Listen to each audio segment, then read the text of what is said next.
answered Polly in a tone of calm despair. "What will prevent it?"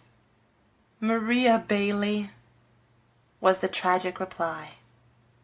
"What do you mean? Is she the Western girl? She shan't have Tom. I'll kill her first." "Too late. Let me tell you, is that door shut and Maud safe?"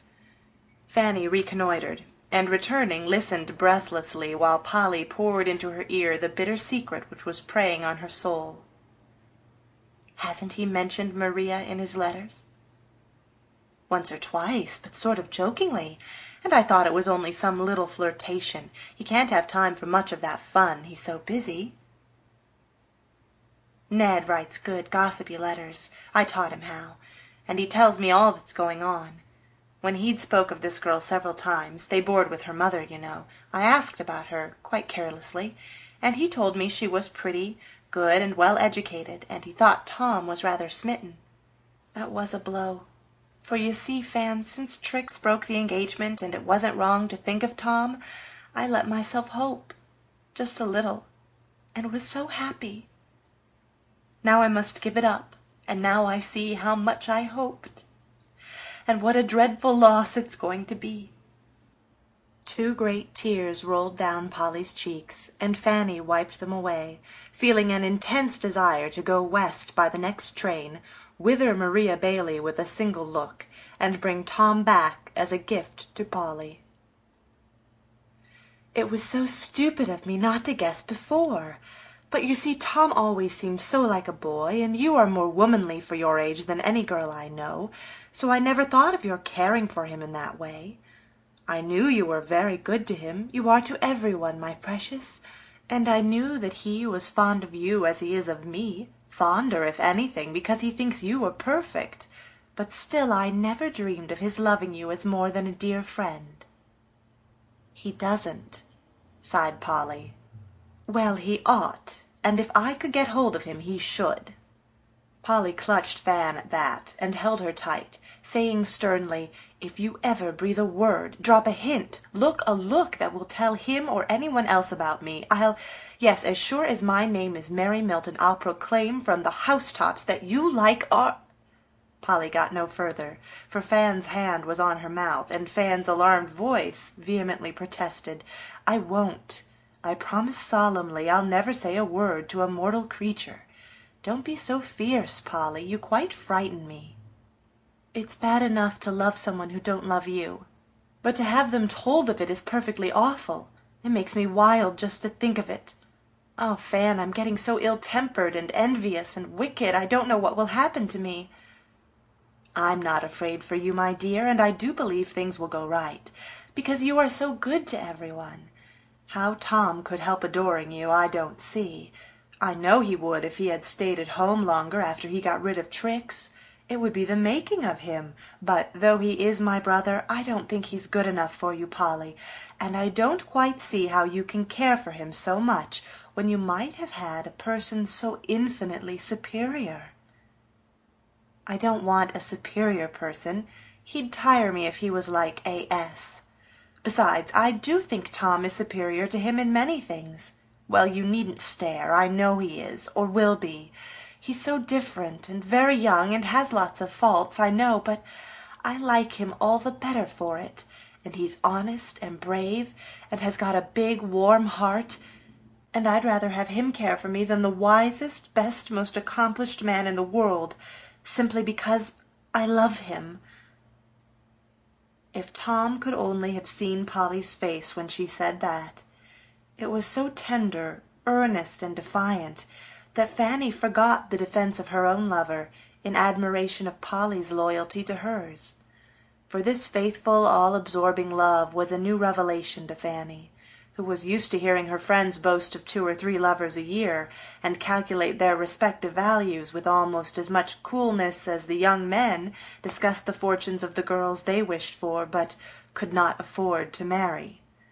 She had thought her love for Sidney very romantic because she did not really care whether he was rich or poor, though she never dared to say so, even to Polly, for fear of being laughed at. She began to see now what true love was, and to feel that the sentiment which she could not conquer was a treasure to be accepted with reverence and cherished with devotion. I don't know when I began to love Tom, but I found out that I did last winter, and was as much surprised as you are," continued Polly, as if glad to unburden her heart. "I didn't approve of him at all.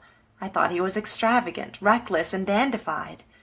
I was very much disappointed when he chose Trix, and the more I thought and saw of it, the worse I felt, for Tom was too good for her, and I hated to see her do so little for him when she might have done so much, because he is one of the men who can be led by their affections, and the woman he marries can make or mar him."